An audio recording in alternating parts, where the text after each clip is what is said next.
This is Chicago's Morning Answer with Dan Proft and Amy Jacobson on AM 560. The Answer.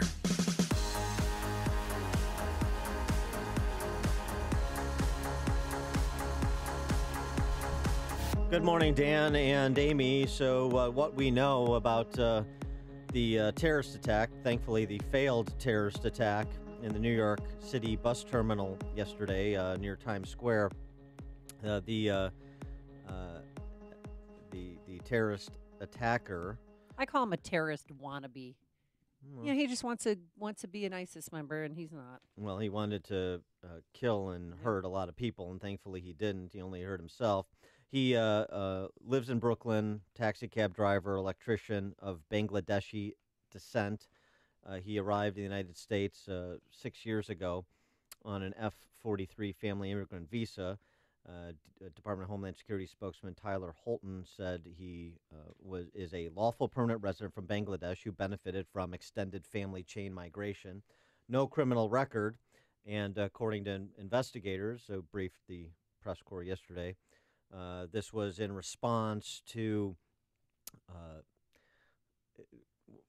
it was in response to a couple things. ISIS-inspired America's forays into combating terrorism the world over, the recent incursions in Gaza, as he describes them. And also that it's Christmas time, and he chose, a tunnel where there were Christmas posters nearby.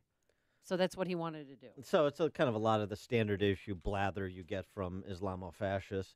What should be done about it legally? One suggestion by Senator Lindsey Graham, South Carolina, is he should be held as an enemy combatant.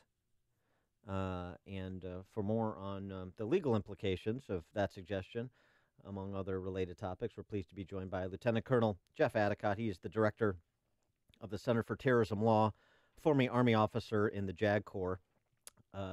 Jeff, thanks for joining us again. Appreciate it. Oh, my pleasure. So what about Lindsey Graham's suggestion that we treat terrorists, like enemy combatants, and this is not a domestic criminal matter? Well, we could. I mean, we are at war, and this war started on 9/11.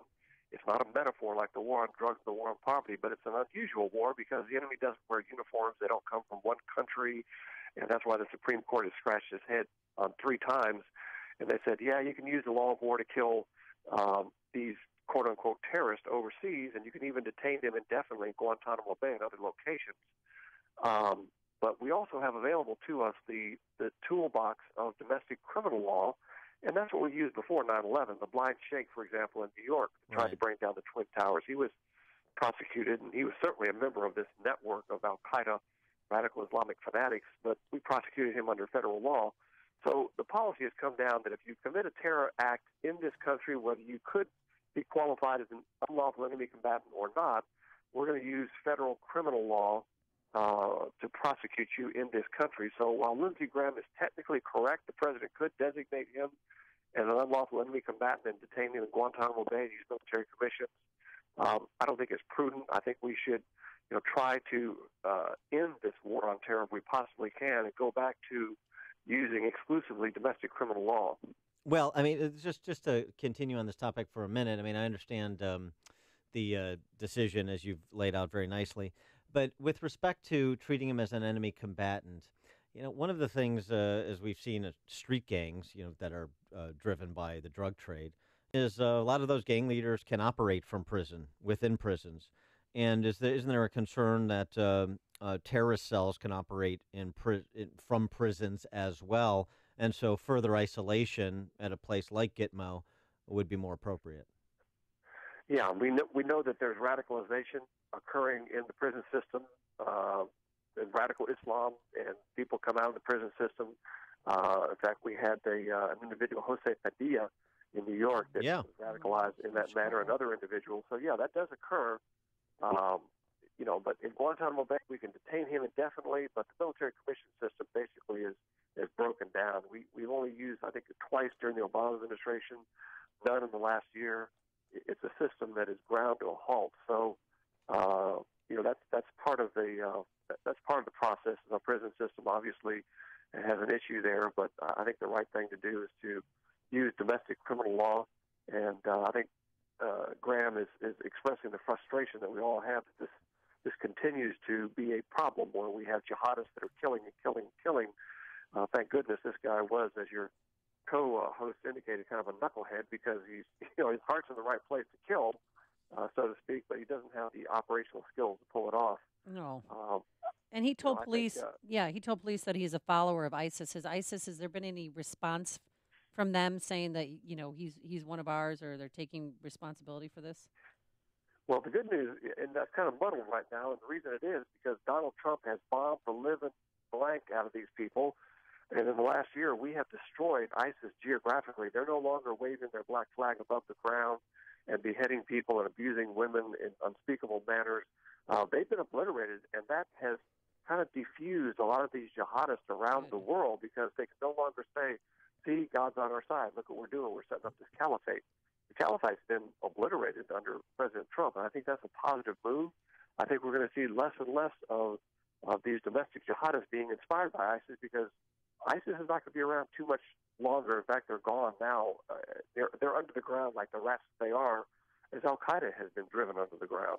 I know that federal agencies sensibly can walk and chew gum so at the same time, so you can do multiple things at the same time. But do you worry at all about what's happening at FBI with respect to the focus on Russian collusion investigations and subpoenas from the House for documents related to the 2016 election and Christopher Wray being tangled up in that and spending untold hours dodging questions before a House Intel Committee and House Judiciary Committee, and now the reports out today about McKay being compromised. He's supposed to, the deputy director, he's supposed to testify today, but he's not testifying, and other revelations about other former or current federal law enforcement higher-ups that seem to be politically compromised. Do you worry about that with respect to the FBI's role in combating jihadism?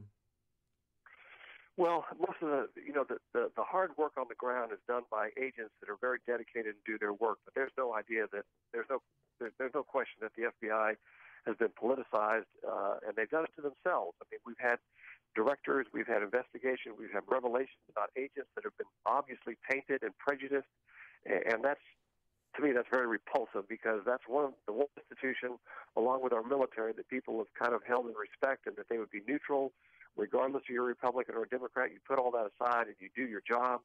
I think all of us are very, very upset, and particularly and let's face it, there's a lot of fake news coming out from the mainstream media, and that does them great harm as well.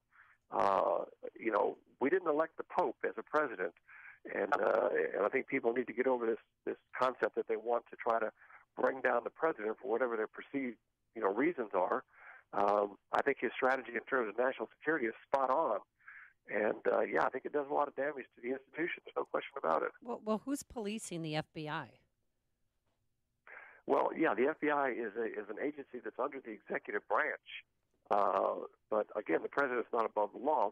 Obviously, if there is something that President Trump did that's a violation of law, then let's look at that. But as you look at these things, you can't have people that the deck is stacked against the president and this collusion stuff. I mean, there's no evidence that I've seen, absolutely zero evidence that's been produced by Mueller. I've seen a couple of convictions for lying to the FBI for innocuous things here and there, but they've got to bring this to a conclusion or produce something. It's been well over a year now, and I think the American people deserve to have a statement one way or the other. It doesn't take this long to investigate. A year with dozens and dozens and dozens of agents.